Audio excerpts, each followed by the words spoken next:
Elvis Presley was going through his old Hume's high school yearbook when he found a photo that made his hands shake. There she was, Betty Sue Matthews, the head cheerleader who had rejected him in front of the entire school in 1953. What he discovered about her life now would completely change how he understood love, fame, and the price of being the king of rock and roll. This isn't just a story about music or teenage heartbreak. It's about how the people who reject us sometimes end up teaching us the most important lessons about what we're really searching for and why some doors close so that others can open. It was a humid August evening in 1975 at Graceland when Elvis decided to sort through some old boxes from his mother Gladys's house. He'd been feeling nostalgic lately, perhaps because of his recent divorce from Priscilla, and wanted to reconnect with simpler times. In a dusty cardboard box labeled Elvis's School Things, he found his 1953 Hume's High School yearbook. As he flipped through the pages, seeing classmates he'd barely thought about in decades, he stopped at page 34. There she was in the cheerleading squad photo. Betty Sue Matthews, captain of the squad, homecoming queen, and the girl who had humiliated him in front of half their graduating class. Even in the faded black and white yearbook photo, her beauty was striking. Blonde hair in perfect curls, bright smile, confident posture that spoke of a life without doubt. Elvis's finger traced her face in the photo.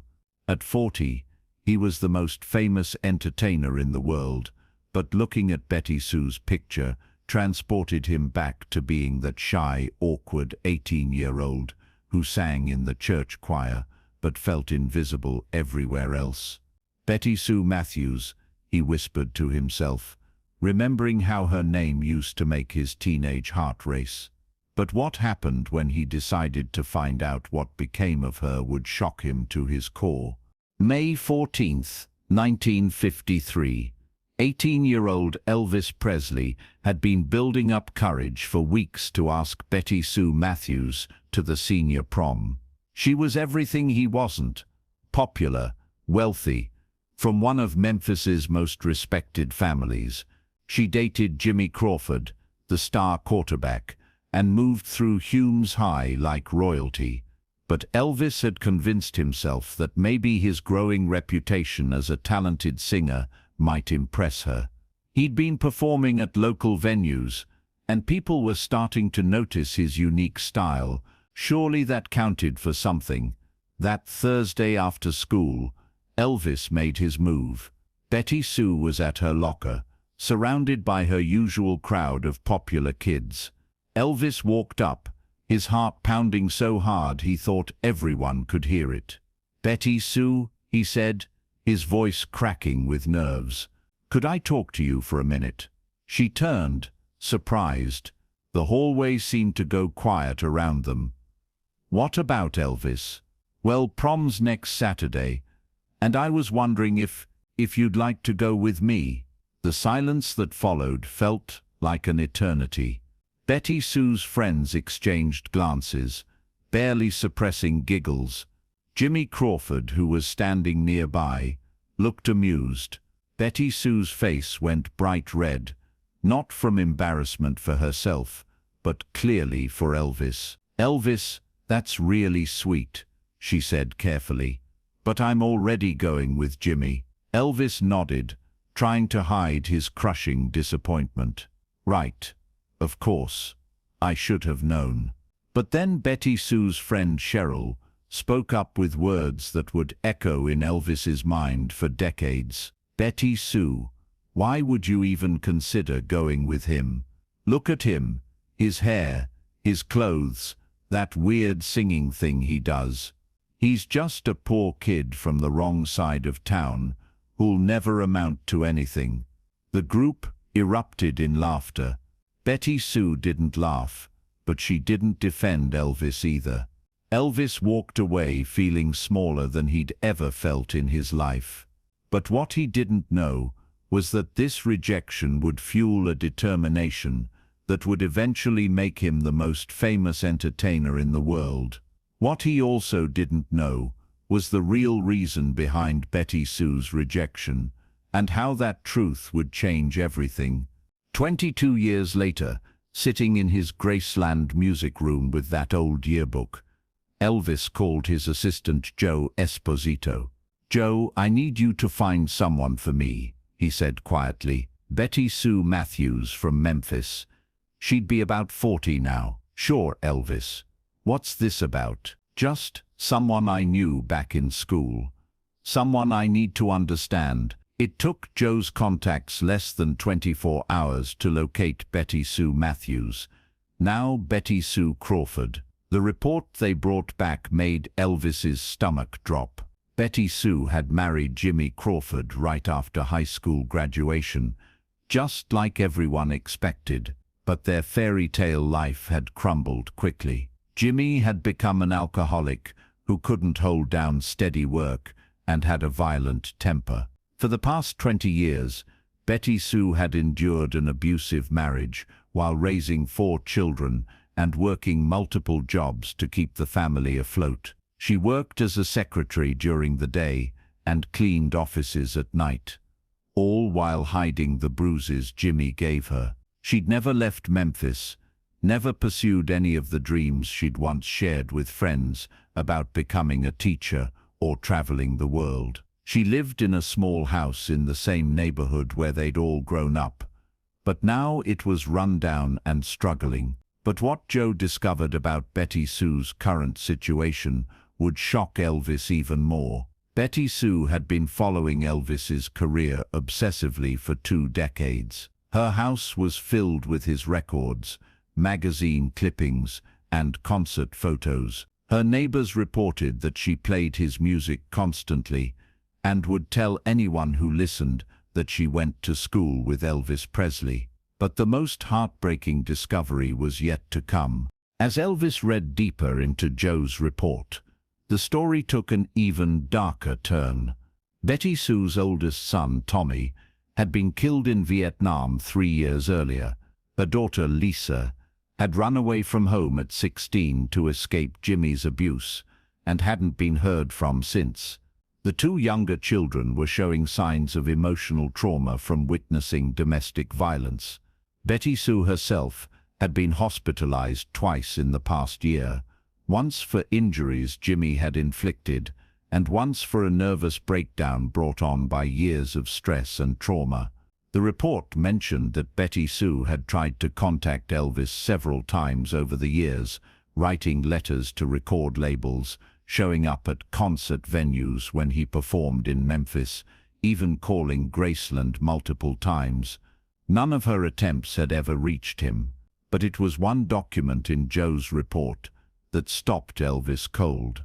A letter Betty Sue had written to a local newspaper in 1973, never sent but found among her personal papers. "I keep reading about Elvis Presley's success and how lonely he seems despite all his fame. I went to school with him, and I want him to know something I should have told him 20 years ago.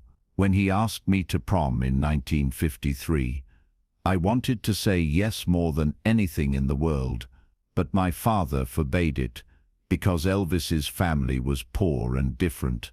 My father threatened to disown me and refused to pay for college if I went with Elvis. I was 18 and scared, so I chose safety over my heart. I've regretted that cowardice every day since. Elvis became the king of rock and roll, and I became trapped in a life I never wanted. I hope someday he knows that rejecting him was the hardest thing I ever did, and watching him succeed has been my only source of joy in a very dark life."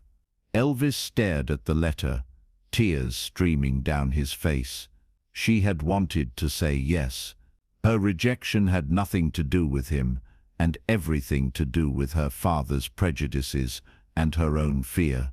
But what Elvis decided to do next would change both their lives forever. The next evening, Elvis sat in his Graceland living room and dialed the number Joe had provided. The phone rang several times before a tired voice answered. "Hello? Betty Sue? This is Elvis, Elvis Presley." There was a long silence, then a sharp intake of breath. "Is this really you?" "It's really me, Betty Sue. I found the letter you wrote to the newspaper." Betty Sue started crying immediately. "Oh my God, Elvis. I've been trying to reach you for 20 years. I know, I'm so sorry I never got your messages. I wish I had known what you were going through. Elvis, I need you to know something about that day at school." "I know," Elvis interrupted gently. "I read about your father's ultimatum. You were protecting your future, and your family was protecting their version of your best interests. I wanted to say yes so badly." Betty Sue sobbed. "But I was 18 and terrified of losing everything.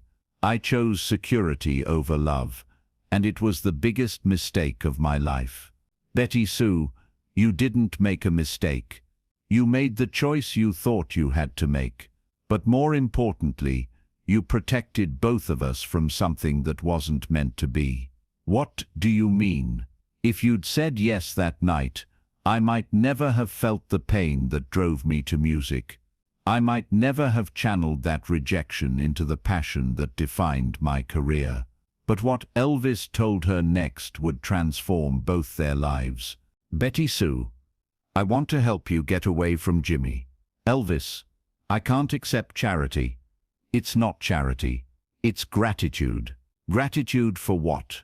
"For showing me that I was meant for something bigger than high school romance.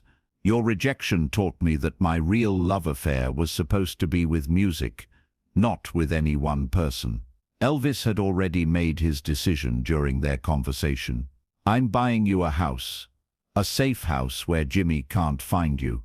And I'm setting up trust funds for your children's education and your future security." Betty Sue was sobbing so hard she could barely speak. "Elvis, why? After how I hurt you?" "Because you didn't hurt me, Betty Sue. You redirected me. And because I spent 22 years wondering why the first girl I ever really loved said no to me. Now I understand it wasn't about love at all. It was about fear and circumstances beyond both our control." He paused. "And because no woman should have to live in fear, ever." But the conversation that followed would be the most healing of both their lives. Over the next 3 hours, Elvis and Betty Sue talked about everything: his struggles with fame and loneliness, her years of abuse and regret, the paths their lives had taken since that painful day in 1953. "I used to imagine what would have happened if Daddy had let me say yes," Betty Sue admitted. "I've wondered the same thing," Elvis replied. "But I think I know now." "What do you think would have happened?" "I think we would have had a beautiful prom night. Maybe we would have dated through college, gotten married, had a normal life in Memphis. But the world would have lost the music I was meant to create." Elvis's voice grew stronger. "And you would have lost the chance to become the strong, resilient woman you became. You survived 20 years of hell, Betty Sue. That takes more strength than anything I ever did on stage." "Do you really believe that?" "I know it. Because the pain of losing you taught me to love music the way I should have learned to love myself. It wasn't always healthy, but it created something that brought joy to millions of people." Betty Sue was quiet for a long moment. "Elvis, can I tell you something I've never told anyone?" "Anything." "Every time I heard one of your songs on the radio, especially the sad ones, I knew you were singing about the same loneliness I felt. Your music was the only thing that made me feel less alone all these years." Elvis felt tears rolling down his cheeks. "Betty Sue, that might be the most beautiful thing anyone's ever said to me. But what happened next would create a legacy neither of them expected." 6 months later, Elvis announced the establishment of the Betty Sue Matthews Foundation for Domestic Violence Prevention and Survivor Support. Betty Sue, now living safely in a beautiful home Elvis had purchased for her, became the foundation's first director of survivor services. This foundation exists because a teenage girl was forced to make an impossible choice. Elvis explained at the launch, "She chose safety over love, and that choice protected both our destinies. Now we're going to make sure other women don't have to choose between safety and happiness." The foundation's approach was comprehensive, providing safe housing, legal support, counseling, and job training for domestic violence survivors and their children. Betty Sue's experience surviving 20 years of abuse became the program's foundation. Her insights into the psychology of abusive relationships and the barriers that keep women trapped were invaluable. Elvis Presley was rejected by a cheerleader in 1953. Betty Sue would tell groups of survivors that rejection didn't destroy him, it redirected him toward greatness. Sometimes the most painful experiences in our lives are actually preparing us for our real purpose. But the most powerful aspect of the foundation was Betty Sue's personal testimony. During foundation events, Elvis and Betty Sue would appear together, telling their story of rejection, survival, and redemption. "I rejected Elvis Presley in 1953. Betty Sue would tell audiences, "It was the most difficult decision I was ever forced to make, and I carried guilt about it for 20 years. But I realize now that some rejections are actually protections." "How so?" survivors would ask. "If I had said yes, Elvis might have stayed in Memphis and married me. He might never have pursued music with the passion that made him the king." Sometimes God uses our limitations to push others toward their unlimited potential. Elvis would add, "That rejection taught me that love and music are different kinds of healing. I spent years trying to fill the hole in my heart with fame, but fame was never meant to replace human connection. It was meant to create it on a larger scale." Their partnership helped thousands of women understand that survival is strength, and that sometimes our darkest experiences prepare us to help others find light. Betty Sue's children all graduated college with scholarships from the foundation. Her daughter Lisa, who had run away years earlier, saw a television interview about the foundation and reconnected with her mother after 7 years of separation. The Betty Sue Matthews Foundation became one of the most effective domestic violence prevention organizations in the South. By Elvis's death in 1977, it had helped over 3,000 women and children escape abusive situations and rebuild their lives. Betty Sue continued running the foundation until her retirement in 1995. She never remarried, dedicating her life to helping other women find the strength she had taken 20 years to discover. Elvis visited the foundation regularly until his death, often performing private concerts for the women and children staying in the safe houses. "Music saved my life," he would tell them, "but you're proving every day that you can save your own lives too. That takes more courage than anything I ever did on stage." The foundation's success rate, women who left abusive relationships permanently and built independent, stable lives, was 87%, far above national averages. But the most important lesson wasn't in the statistics, it was in the story Elvis and Betty Sue told together. Today, the Betty Sue Matthews Foundation continues its work, having helped over 25,000 domestic violence survivors across the Southeast. Betty Sue lived to be 89, passing away peacefully in 2017. Her funeral was attended by hundreds of women whose lives she had saved, and Elvis impersonators from around the world who came to honor the woman who had helped create the king's greatest legacy. Their story teaches something profound about rejection and destiny. Sometimes the people who say no to us aren't rejecting us. They're protecting purposes we don't yet understand. Sometimes our deepest wounds become the wells from which our greatest contributions flow.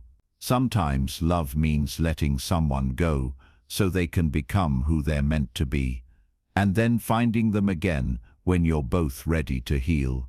Betty Sue Matthews could have said yes to Elvis Presley in 1953. They might have had a beautiful romance, maybe even married, and lived a quiet life in Memphis. Instead, she said no. That no sent Elvis on a journey that made him the king of rock and roll, one of the most influential entertainers in history. And her no allowed Betty Sue to develop the strength and wisdom that would eventually save thousands of women's lives.